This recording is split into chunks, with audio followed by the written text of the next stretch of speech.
He broke into the employee's home in Pittsfield Township, which is between Ann Arbor and Saline, Michigan. Grabbed a knife apparently and threatened to harm her and harm himself. And that's when he became into protective custody. You're tuning into Black and White Sports on YouTube. The no-holds-barred truth on sports. The main event starts. All right, Black and White Sports supporters. Well, let's talk about Sherrone Moore. We got some more details on the situation going on, exactly what may have happened, allegedly. And boy, it sounds bad. It does. Of course, there's also the what did Michigan know and when they knew it. I watched Bruce Feldman on with Colin Cowherd earlier, and I was like, Michigan's known about this relationship for a month? A month. One thing you can absolutely, this is why I did not crush Lane Kiffin for having done what he did. In college football, the program is above all. Can you get recruits? Blah, blah, blah. Can you win that one rivalry game? It's ruthless in all directions. Coaches willing to just walk out the door. I'm hearing now Kalen DeBoer is the number one target. I hope that's not correct.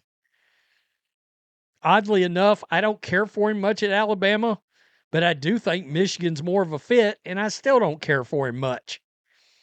I'd rather have a Jesse Minter. You know? Frankly, I'd rather have a John Gruden, a Mike McCarthy. I mean, we could go down the list of guys I would rather have. Most of them would have NFL coaching pedigree as a head coach. And as far as I'm concerned, unless we could get somehow, some way, get a Nick Saban to come out of retirement, something like that. I like Dabo, but Clemson has struggled lately. So let's just check this out.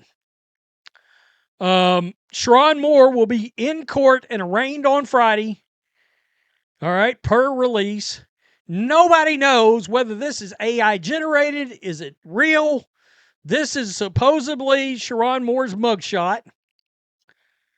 All right, so, and this leads us over to this. This is Detroit news. All right, I believe it's Fox out of Detroit.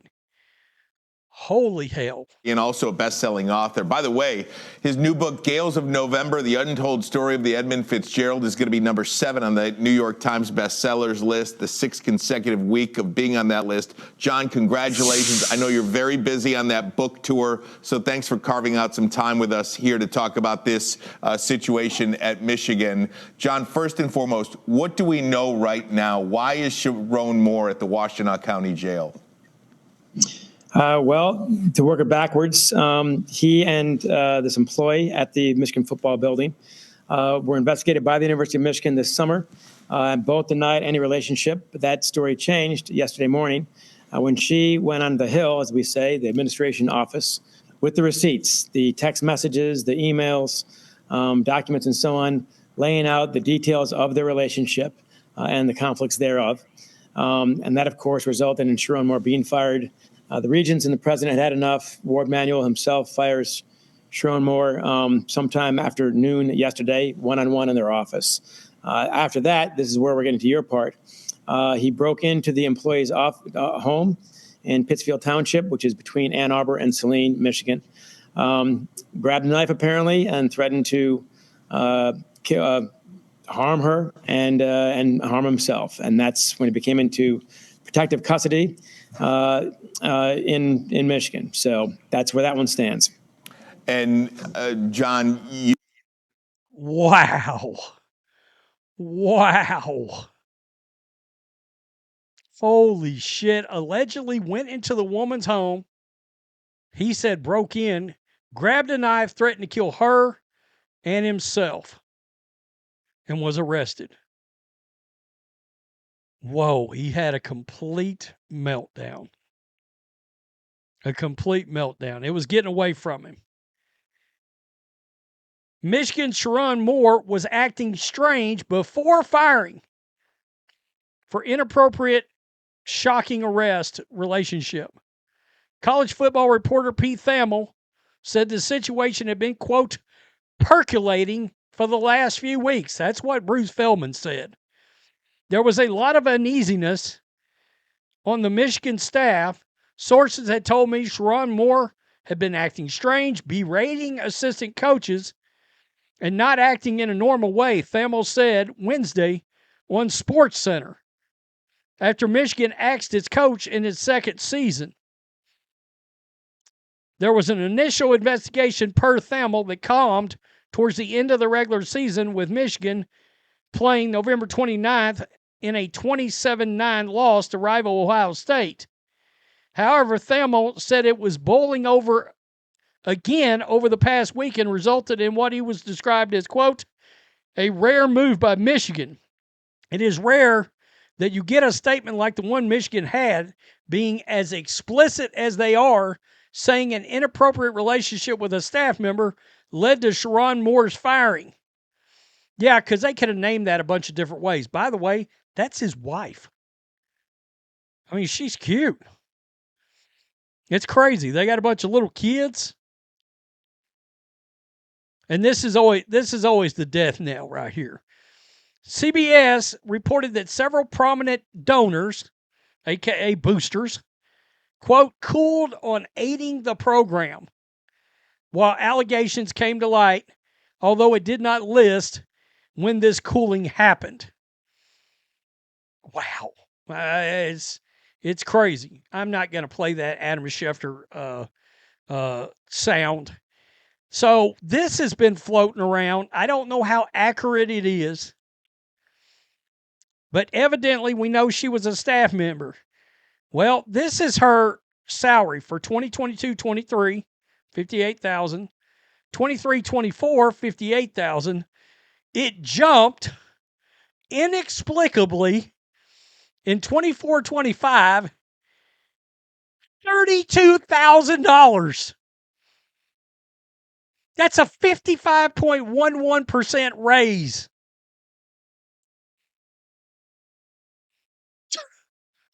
I mean, okay. I mean that's not the normal 3%. That's not the 3% that was approved for the appropriate raises for the administrative staff. I don't know what their percentages are, but that's sort of normal corporate going rate as somebody that managed in the corporate world forever. 3%, 4%, boy, if you got a rare 5%. I mean, I can tell you, I was sort of the cream of the crop. Man, I only got a 5 like twice, ever. And some years, hell, we just flat, we blacklisted 4s and 5s for years at a time. Wow. Unbelievable. So there may have been knowledge of this. This just goes to tell you. This is, like I said, this is why I didn't get mad about Lane Kiffin. None of that bullshit like everybody else did. No. I mean, look, we're trying. There's rumors we're trying to get Lane right now. You know? I mean, and I tend to believe LSU's probably a better fit, but we might lose our quarterback. We might lose our quarterback to LSU. That's a thing. Bryce Underwood, I mean, there's a relationship between Lane and him. And it was trying to hold recruits in, get past recruiting day, yada, yada, yada.